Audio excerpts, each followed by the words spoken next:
तो नमस्ते दोस्तों। आज की वीडियो बहुत इंपॉर्टेंट होने वाली है। आज हम बहुत सारी चीज़ें डिस्कस करेंगे। एक तो मैं तुम्हें पहले ही कट ऑफ की वीडियो बना चुका हूँ, लेकिन मैं इसमें भी तुम्हें सारी चीज़ बता दूंगा दोबारा से। ठीक है। उसके बाद हम बात करेंगे कि जेआरएफ की सीट्स के बारे में, कि इस बार कैसे कैसे होने वाली है, कितनी कितनी हो सकती है। ठीक है, वो चांसेस क्या है। दूसरा, इस बार कुछ परसेंटाइल का सिस्टम आया है, तो उसके बारे में हम डिस्कस करेंगे कि किस तरह से चीज़ें हो रही हैं और किस तरह से लोग तुम्हें कंफ्यूज कर रहे हैं रैंक वगैरह के बारे में, और क्या है एग्जैक्ट इन्फॉर्मेशन क्या है। ठीक है। उसके बाद हम ये बात करेंगे कि रिजल्ट अब जो फाइनल कट ऑफ रह गई है वो कब तक आ सकती है। बाकी मैंने तुम्हें रिजल्ट वगैरह के बारे में बताया था, जो डेट बताई थी देखो उसी के आसपास आ गया। 10 तारीख तक बताया था, 11 तक तुम्हारी मतलब वो आ गया, क्या बोलते हैं, फाइनल आंसर की, और 12 तक तुम्हारा रिजल्ट आ गया। तो आज हम बहुत जरूरी जरूरी चीजें बात करेंगे। सबसे पहले देखो, मैं तुम्हें एक एक करके कट ऑफ दिखा देता हूँ दोबारा से, वो वीडियो अगर तुमने नहीं देखी हो उन लोगों के लिए। तो सबसे पहले तुम्हारी स्क्रीन पर आ रही होगी फिजिकल साइंस की और केमिकल साइंस की कट ऑफ। ठीक है। तो इसके अंदर देखो जेआरएफ, एलएस और पीएचडी तीनों के लिए मैंने एक्सपेक्टेड डाल रखी है, और अलग अलग category wise, general, OBC, EWS, SC, ST, PWD. और ये डाटा बहुत एनालिसिस के बाद निकाला हुआ है। ठीक है, तो इसको तुम बहुत ज़्यादा क्रेडिबिलिटी इसकी रख सकते हो। ठीक है। तो तुम्हें दिख रहा होगा number 86, 89, 77, 79, 75, 78 for the physical science, 62, 65 and LS 80, 83, 76। Means pause करके तुम लोग देख सकते हो अच्छे से डिटेल में, जूम करके 4K में तुम्हें दिख जाएगा। उसके बाद केमिकल साइंस है नीचे, जेआरएफ और नेट के लिए इसमें लिखी हुई है। ठीक है, URF, EWS, OBC, SC, ST, PWD. तो अप्रोक्सीमेट मार्क्स मैंने लिखे हुए हैं कितने होने चाहिए। उसके बाद हम नेक्स्ट देखते हैं। नेक्स्ट है हमारा लाइफ साइंस और अर्थ साइंस के लिए। तो लाइफ साइंस के लिए UR, EWS, OBC, SC, ST, PWD, JRF, LS. तो सभी नंबर तुम देख लो आराम से, रोक के पॉज करके। अर्थ साइंस के लिए परसेंटेज में आती है। ठीक है, अर्थ साइंस के लिए नंबर नहीं देते। तो परसेंटेज वाइज कितने परसेंट मार्क्स होने चाहिए तुम्हारे, तो 57%, 62 for the general JRF and बाकी तुम देख सकते हो सारे सारे नंबर। तो लास्ट देख लेते हैं। लास्ट हमारा मैथमेटिक्स। तो मैथमेटिक्स के लिए यूआर, ईडब्ल्यूएस, ओबीसी और एससी, जेआरएफ, और कैटेगरी 2 है हमारी एलएस पीएचडी, और थर्ड कैटेगरी है पीएचडी ओनली। तो उसके अंदर मैंने अप्रोक्सीमेट मार्क्स लिख रखे हैं, तो इतना ही जाने वाला है, इसके ज़्यादा या इससे कम नहीं जाएगा। बहुत तरीके से निकाला हुआ रिजल्ट है। बाकी तो अब तुमने देखो एक्सपेक्टेड कट ऑफ तो देख ली, अब थोड़ा आगे बात करते हैं जेआरएफ की सीट के बारे में। तो अब जरा ध्यान से सुनो। सबसे पहले तो देखो सीट्स किस तरह से होती हैं। सीट जो होती हैं यूजीसी और सीएसआईआर, दो जो हमारे इंस्टीट्यूट, मतलब जो सीएसआईआर है वो एक तरह से सबसेट है किसका, यूजीसी का। तो कुछ सीट तो हमारी सीएसआईआर देता है, कुछ देता है यूजीसी। इन दोनों की मिला के हमारी टोटल सीट्स बनती हैं। ठीक है। तो अगर मैं बात करूं जो एग्जाम्स हमारे हुए हैं, तो टोटल जेआरएफ की सीट्स कितनी आई हैं अब तक, और एलएस की कितनी आई हैं, जो पिछला रिकॉर्ड है हमारा। फरवरी 2022 में 4227 और 3452 एलएस के लिए। सितंबर में 4185 और 4036, 4440, 4183। और दिसंबर 2023 में जो थी काफी कम गई थी, 3299 और 3604। अब देखो ये तो था डाटा जो हमारे पास है पीछे का। अब क्या होगा कि जून 2024 के अंदर अब मतलब कितनी हो सकती है जो अब हुआ है। तो इन सब डाटा को थोड़ा सा एनालिसिस करके मैंने एक आइडिया ले लिया कि 3500 इसमें जेआरएफ में जा सकती है और एलएस में 3800 के आसपास जा सकती है। चलो ये तो आइडिया हम लगा सकते हैं, लेकिन अब बात आती है कि पर्टिकुलरली सब्जेक्ट वाइज कितनी कितनी हो सकती है। ठीक है, किस सब्जेक्ट के अंदर कितनी जेआरएफ सीट्स हो सकती है। तो देखो ये चीज हमें सीएसआईआर प्रोवाइड नहीं कराता, ना यूजीसी प्रोवाइड कराता है। तो इसका आइडिया हम कैसे लगा सकते हैं। तो देखो कोई भी पार्शियलिटी ना हो, तो ये चीज डिसाइड करी जाती है इस बेसिस पे कि कितने लोगों ने पर्टिकुलर सब्जेक्ट से अपीयर हुए हैं और उनका रेशियो क्या है टोटल नंबर जितने हैं उनसे। ठीक है।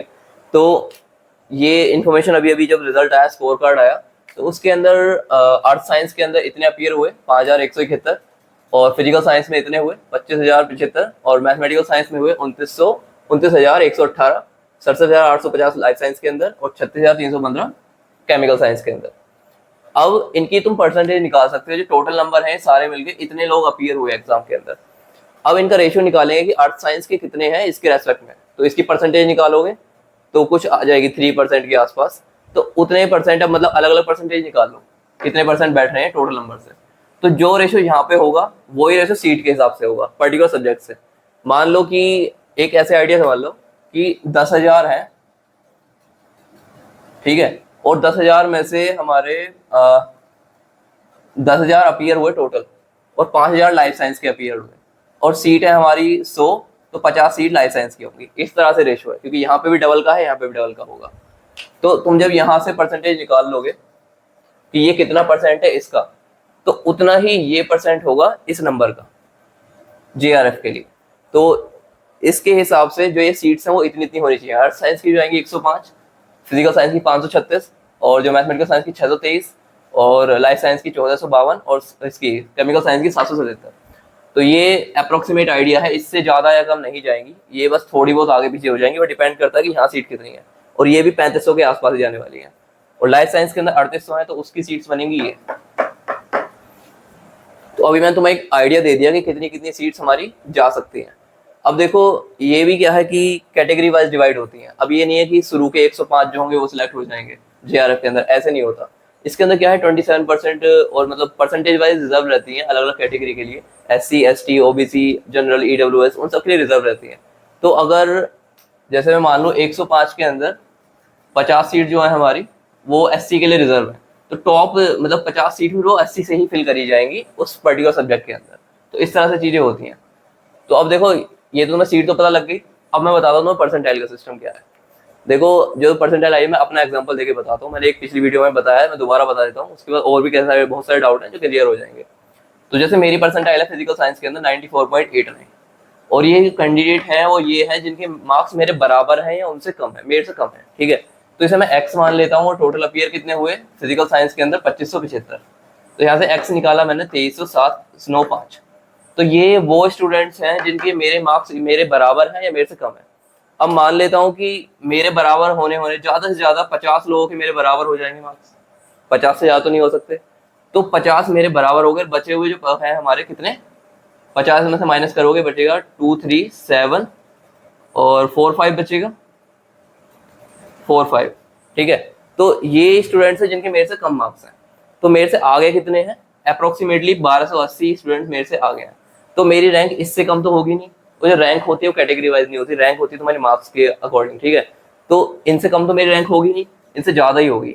और 50 जिनके मेरे बराबर है, तो मेरी 1280 से 1330 इसके बीच में मेरी रैंक जा सकती है, ठीक है। एग्जैक्ट रैंक तुम नहीं बता सकते, लेकिन रेंज तुम बता सकते हो। क्योंकि जैसे अगर मैं बोलूँ कि स्टार्टिंग में सबके 10 लोग हैं जिनके सेम नंबर है, तो 10 के 10 की रैंक एक थोड़ी हो जाएगी, सबकी अलग अलग रैंक होगी। तो इस हिसाब से ही होती है। तो मतलब इतने लोग मेरे आ गए हैं, उसके बाद मेरी रैंक इसके बीच में लाई करेगी। तो इस तरह से तुम एग्जैक्ट रैंक बता सकते, एग्जैक्ट रैंक नहीं बता सकते, अप्रोक्सीमेट आइडिया बता सकते हो।